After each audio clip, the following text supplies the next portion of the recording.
Greetings from Tokyo, my dear friends. This is Daisuke, and I hope you are all doing very well today.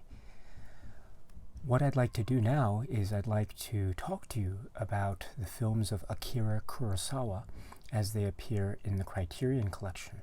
And specifically, I'd like to talk about my suggested curated order of the films of Akira Kurosawa.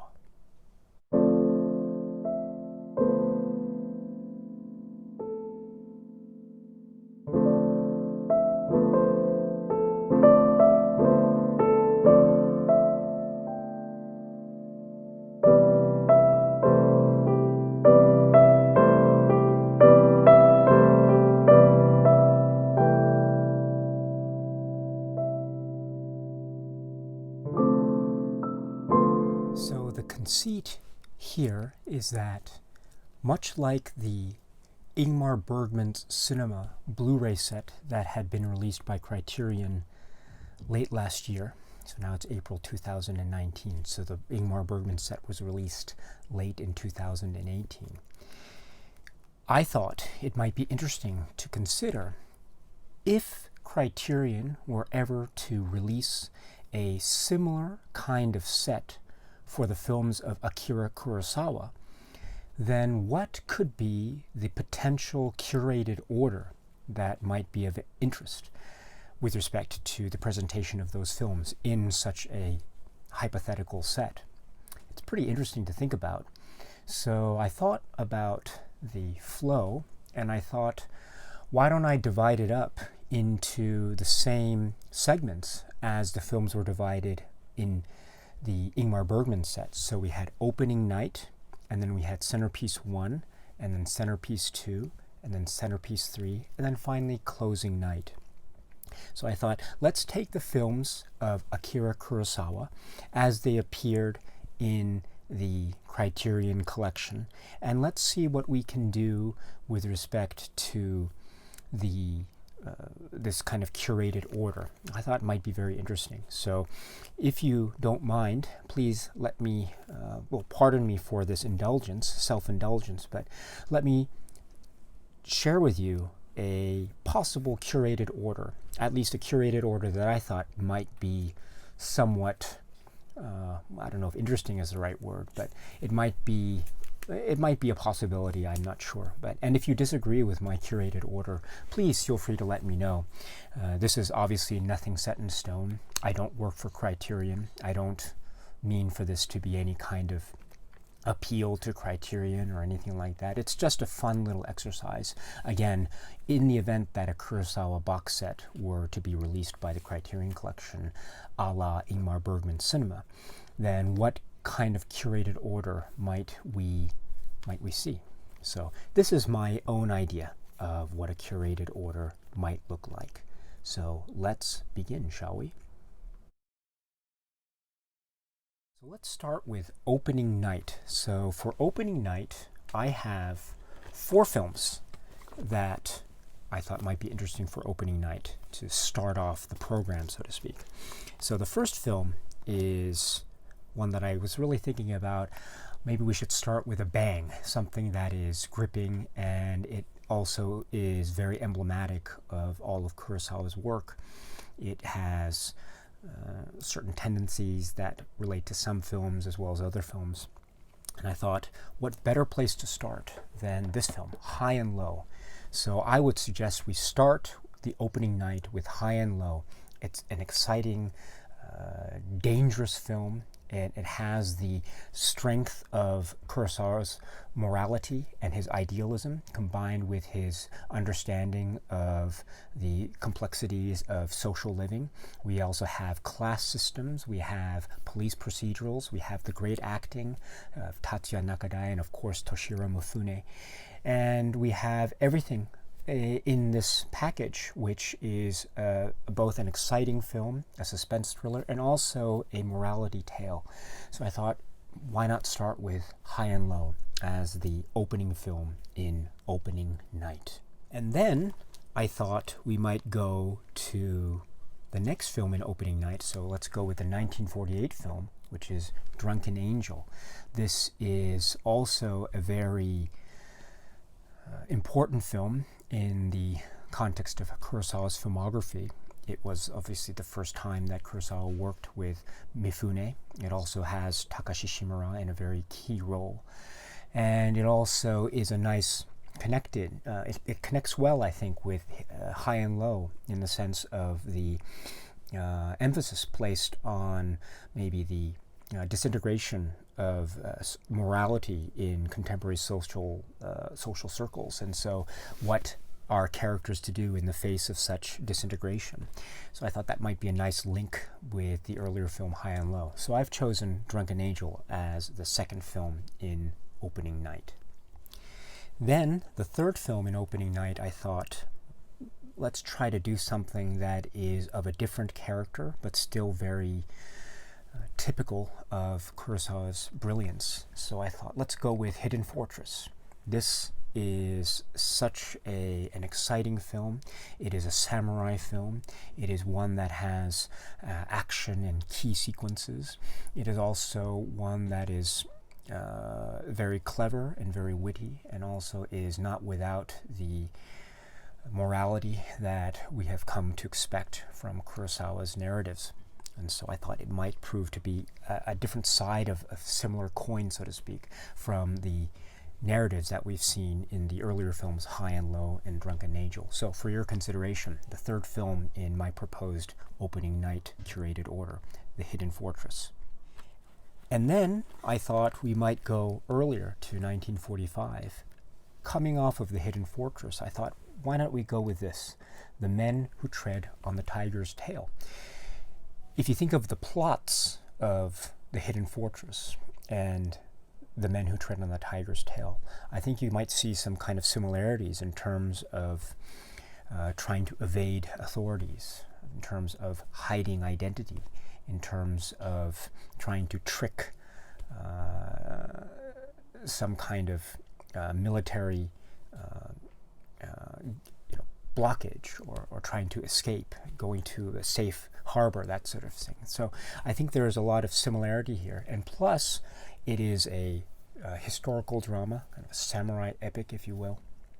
But it is going back to the early days of Kurosawa, so I thought it might be a nice flow from The Hidden Fortress to go back earlier with a similar kind of narrative, but an earlier film in Kurosawa's filmography. So I would propose the fourth film in my suggested curated order be The Men Who Tread on the Tiger's Tail.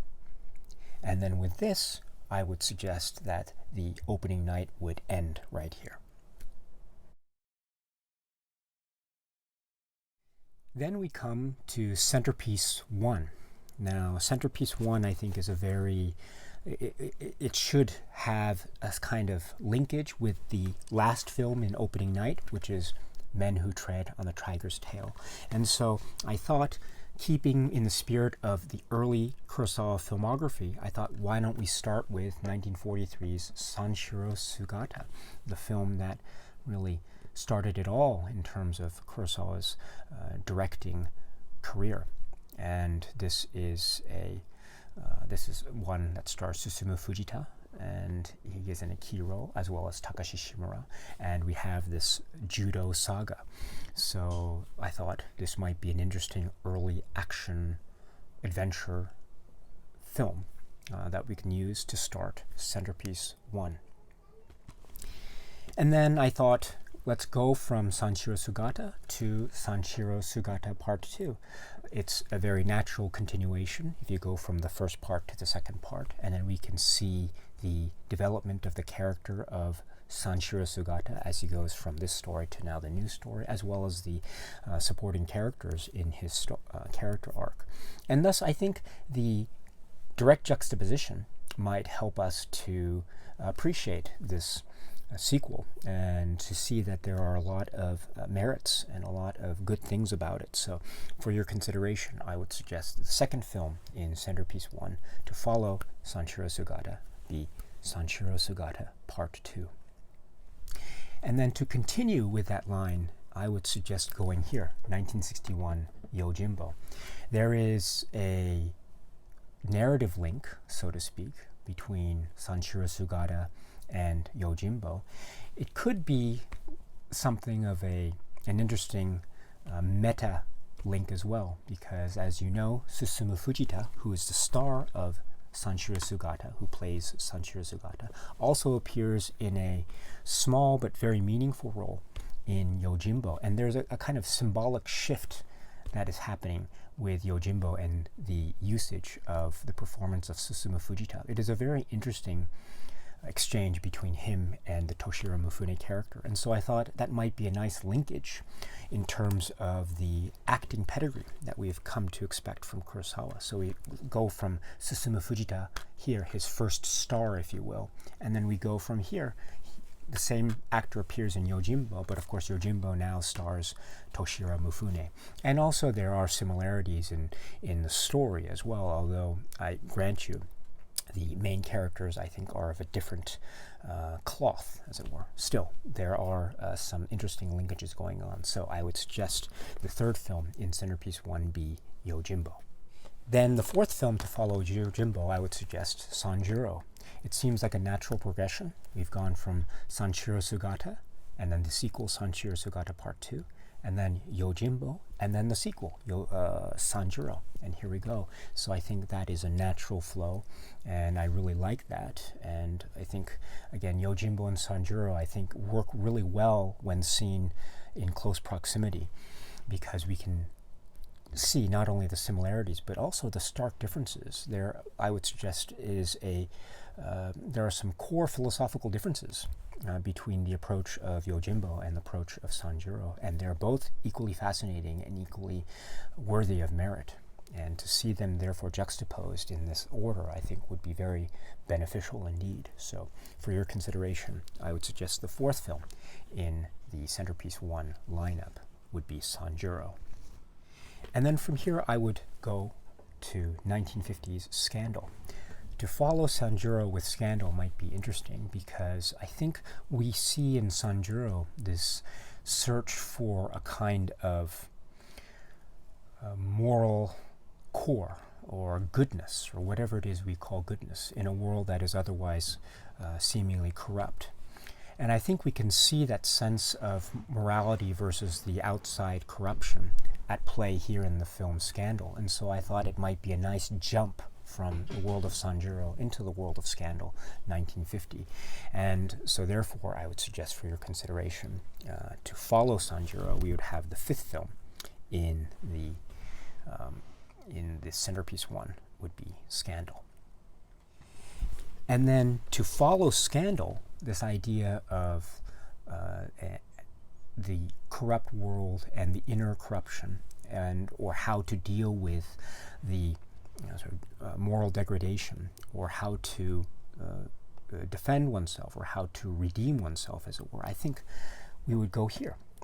Ikiru. This is, I think, at its core, a really lovely redemption story, if anything else. It is obviously much more, but it is a redemption story. And so I think on that note of redemption, I think that we can find a linkage between the earlier film Scandal and Ikiru. So I would suggest, therefore, that Ikiru would follow Scandal and thus be the next film in Centerpiece 1. So Ikiru. And then I would actually go so far as to try this film, Dersu Uzala, after Ikiru, because I think we're talking about two different things. I think in Ikiru we're talking about the will of a human being in the face of this corrupt world, and the strength of will of the singular force of the individual, and the power of the individual to change something, hopefully for the better. And will he succeed or won't we? So I think there's this idea of the individual versus the world. And I think this concept of individual and the world and the surroundings and the environment, the relationship between the two, whether it be a mutually beneficial one or whether it be at odds with each other, I think is exactly at play in the film Dersu Uzala.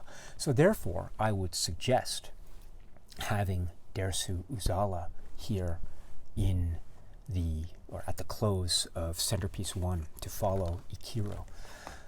So for your consideration. And then that would end Centerpiece 1, and then I think we would therefore lead into Centerpiece 2 accordingly. So Centerpiece 2 would start with a film to link off from this idea of the individual versus the world that we saw in Ikiru and Dersu Uzala. So I thought, why don't we go 1955, I Live in Fear.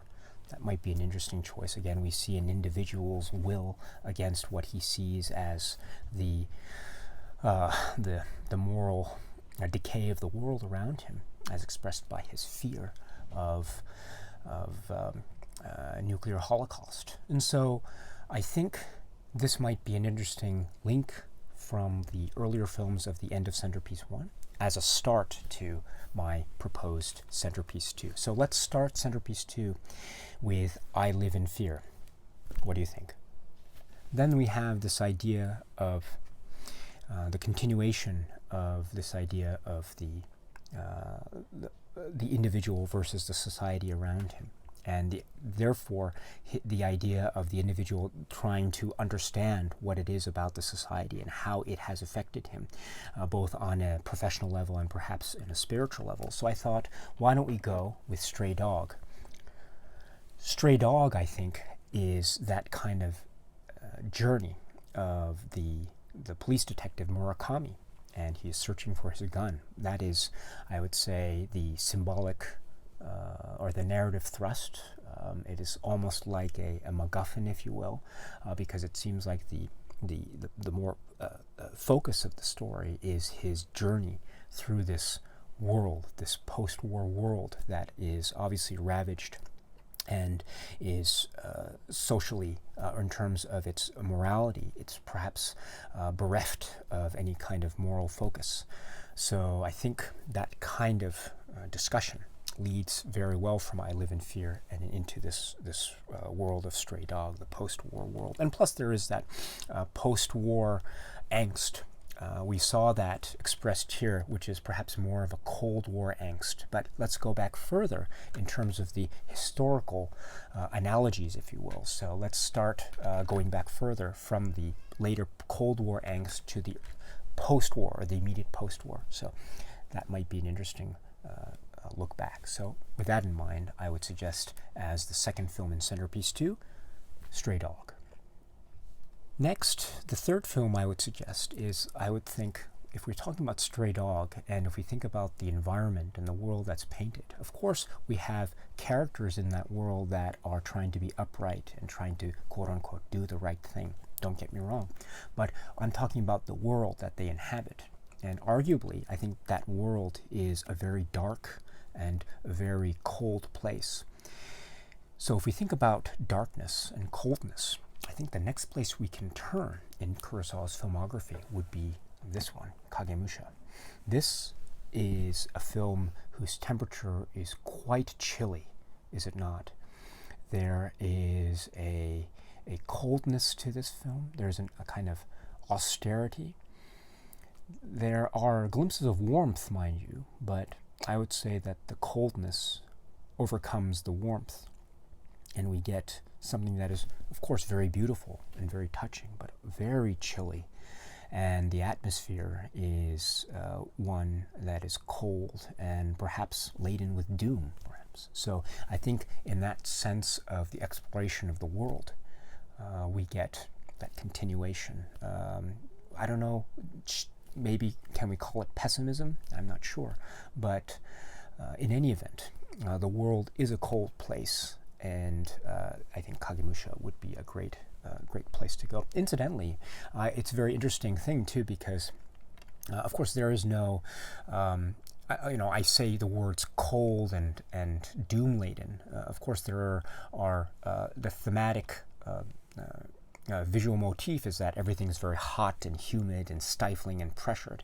Here there is more of a cool, austere look. So perhaps in terms of a visual motif style, it's not to say that this is taking place in winter, but it's very drab and it's very subdued, I think, many times. And so I would suggest that there is a coldness here, a kind of symbolic coldness that might be an interesting contrast to the vivid, heat that is being depicted in Stray Dog. Although I think my argument is that the worlds that are being depicted in both films are dark worlds indeed. So there is perhaps a similarity, but also a difference that might be very interesting in terms of a juxtaposition. Then from Kagemusha, I would suggest going to this film, Dreams, from 1990.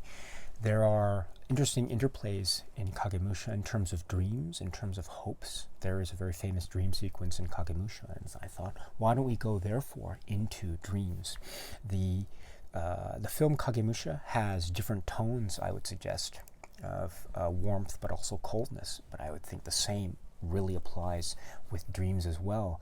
There is a pessimism, a negativity, and also an uplifting, positive optimism in Dreams, and take that for what you will, but it is, I think, undeniably both something that is filled with love and filled with affection, but also filled with a lot of sadness and a lot of regret. So, and also we're dealing with this idea of dream sequences, which we saw played out very nicely in Kagemusha. So I would suggest as a lead off of Kagemusha, we go into Dreams. Then from here, I would suggest from Dreams, we go 1950, Rashomon. The idea of dreams is that it is perhaps illusory or not of reality. And so I thought, why don't we therefore go to the film that is at its core about the elusive nature of truth? So that might be an interesting thing. I'm not suggesting that truth is like a dream, but what I am suggesting is that there's something elusive and illusory about dream imagery. And I think the same can be applied to the mystery element of Rashomon. What is actually the truth? What is going on? It is as equally as elusive and illusory. So I think that would be a nice link from Dreams into Rashomon. And then we get, of course, one of the great films in the history of cinema, let alone in the context of Kurosawa's filmography. So Rashomon from 1950. Then I would actually suggest here, if it were possible, to insert Rhapsody in August. I don't want to talk too much about that film, but I would suggest Rhapsody in August, if it were possible, to follow Rashomon, because I think there is a similar kind of aspect going on in terms of the perceptions and how one deals with perceptions, especially in the context of post-war trauma, nuclear Holocaust trauma, and also old age. So there is something akin of how one perceives the world and how that changes over time. And so I think that idea of perception goes very well with the notion of Rashomon. So I would lead off from Rashomon into Rhapsody in August if I could. But regardless if it's Rashomon or Rhapsody in August, I would say then the next film, 1946, is No Regrets for Our Youth.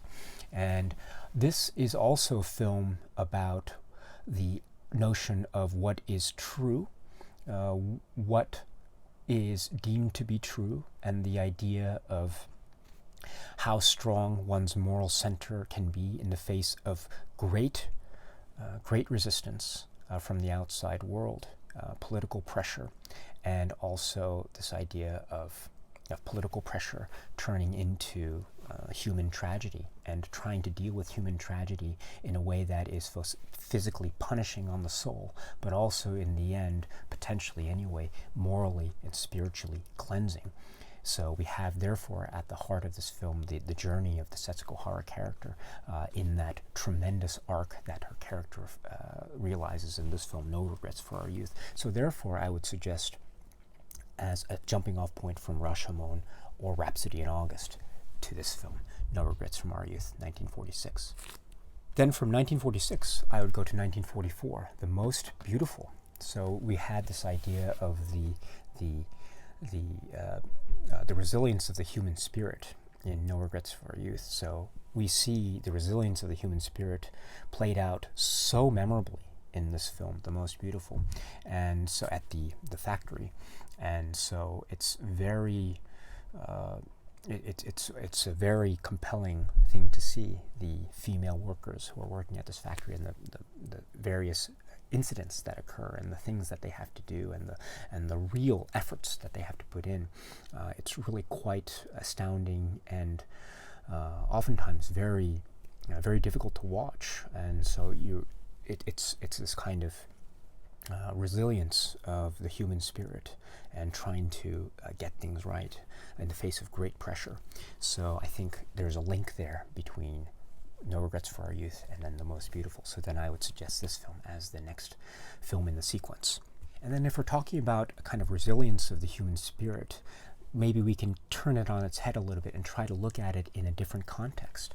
Also in the post-war context, but also in the context not necessarily of an individual fight against odds, but let's say the idea of a couple here, and this idea of trying to deal with a relationship when we're dealing with certain outside forces that are placing a lot of pressure, both financially and spiritually, and also morally speaking, and how that will play out in terms of their relationship and how that affects their morale and their confidence, both with each other and also with themselves individually. So therefore, One Wonderful Sunday, I think, would lead off very well in from the thematic discussions that were taking place with No Regrets for Our Youth and then The Most Beautiful, and now One Wonderful Sunday, 1947. And I would actually suggest that this would end Centerpiece 2. Now, going into Centerpiece 3, I would say that we had One Wonderful Sunday, which is the focus of which is a couple. So why don't we go, therefore, to 1993's Maradayo, which is also about a couple. And it's about a couple in a different stage of life. And it's a very different stage of life than the One Wonderful Sunday couple. But so therefore, I think it's a nice contrast, but also a nice building block into the film Maradayo, which is about nostalgia, which is about looking back, which is about respecting one's elders, which is about how we deal with the past and how we look towards the future, and especially as the years go by. And so therefore, I would suggest as a start of Centerpiece 3, we go with 1993's Maradayo. And then I would suggest going to 1965's Redbeard, because I think Maradayo, we're talking about the influence of teachers and students. And so I think Redbeard is a prime example of this kind of narrative dealing with the teacher and the student in the context of this medical clinic. And so it would be a great way to, I think it's a great lead-in, and I would therefore suggest Redbeard as the next film in the sequence, Centerpiece 3.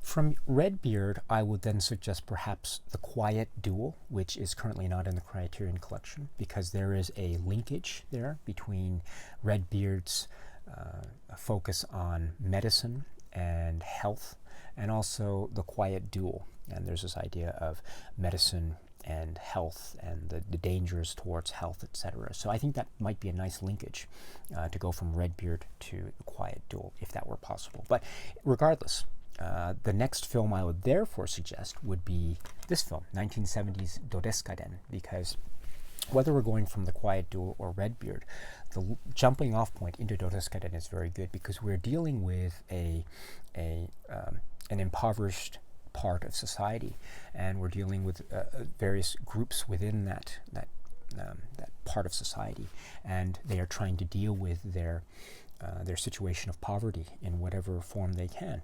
And therefore that forms different dynamics among the various stories.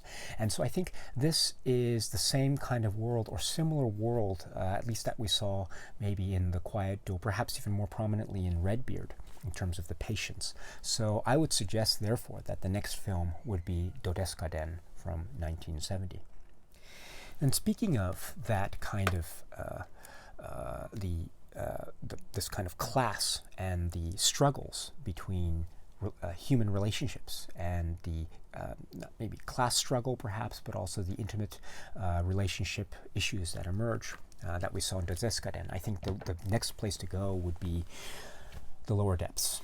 And so I think the Dresden and Lower Depths go hand in hand, and to have them together would be quite an interesting juxtaposition. There are certain differences, of course, in terms of presentation, the black and white theatrical nature of Lower Depths versus the more maybe elliptical or experimental color style of Dodeskaren, and you might suggest, or it might seem like Kurosawa is trying to look for a different kind of visual storytelling style, whereas here we get a very theatrical kind of presentation, which is still equally as effective though. So I think with that in mind, I would suggest going with The Lower Depths. The Lower Depths was an adaptation of an earlier existing work, and so I thought we might go with this concept of adaptations. So why don't we go with Kurosawa's direct adaptation of Dostoevsky with The Idiot from 1951. This is, I think, a very curious work. I think, for my money, it does succeed, but I do think there are some radical things that happen here in terms of style. But all the same, it is an example of how Kurosawa is trying to deal with the notion of telling a story that is based on some kind of original source material. Here being the novel of The Idiot. And so I think that'd be a nice link from The Lower Depths into The Idiot. So for your consideration, the next film in the sequence I would suggest be The Idiot. And then if we're talking about adaptations, then I would suggest then, if we consider The Bad Sleep Well to be a kind of adaptation of Hamlet, then why don't we go with The Bad Sleep Well? Again, it's this continuation of the quote-unquote adaptation mode of Kurosawa. It is also a story that is infused with human drama and the intimate relationships, so it goes hand in hand with The Idiot. There are different concerns, of course, than The Idiot. The Idiot is arguably more of a tale of melodrama, whereas here there is a more cold and clinical approach to the drama, which is more having to do with corruption and the corrupt business world as well. But there is fundamentally that link in terms of the adaptation. And so the next film in the sequence I would recommend be The Bad Sleep Well. And then if we're talking about Hamlet, we're talking about Shakespeare. So this might lead in very nicely into the Shakespeare adaptation of Throne of Blood, Kumo no Sujo. This is the famous adaptation of Shakespeare's Macbeth. But this is Kurosawa's spin on the play. And so I think it would be very nice to go from the Hamlet adaptation to now the Macbeth adaptation. And there are different films, from The Bad Sleep Well to The Throne of Blood, of course, in terms of the, Bad Sleep Well was a modern day story, whereas this is a Jidai Geki. And there are many different impulses in the narrative thrust, but still they are linked by the Shakespeare adaptation element, and so I would suggest therefore the next film in the sequence be Throne of Blood. Then from Throne of Blood we might as well go to the last of the Shakespeare adaptations, this time King Lear, of course, and Ron from 1985. This film, I think, is the film that I would suggest that ends Centerpiece 3. This is one that is very this feels like a great summation of a lot of themes, and the conclusions that Kurosawa reaches, I think, are quite shocking and very, and I mean this in terms of artistic merit, I think it's very worthwhile. But the conclusions that are drawn by Kurosawa here, in terms of his artistic considerations of the world, I think are very chilling and quite disturbing. And this therefore makes the work such a compelling work indeed. And it is a fitting end to any career. It's amazing, therefore, that Kurosawa went further after he made Ron. Really amazing. But I think as the sort of the great last masterpiece of Kurosawa, if you will, it would be so fitting to end Centerpiece 3 with that last great masterpiece. And also as a linkage in terms of Shakespeare adaptations from the earlier film Throne of Blood, I think to cap off Centerpiece 3 with Ron, I think it would be the best way to go. So this is my suggestion to end Centerpiece 3.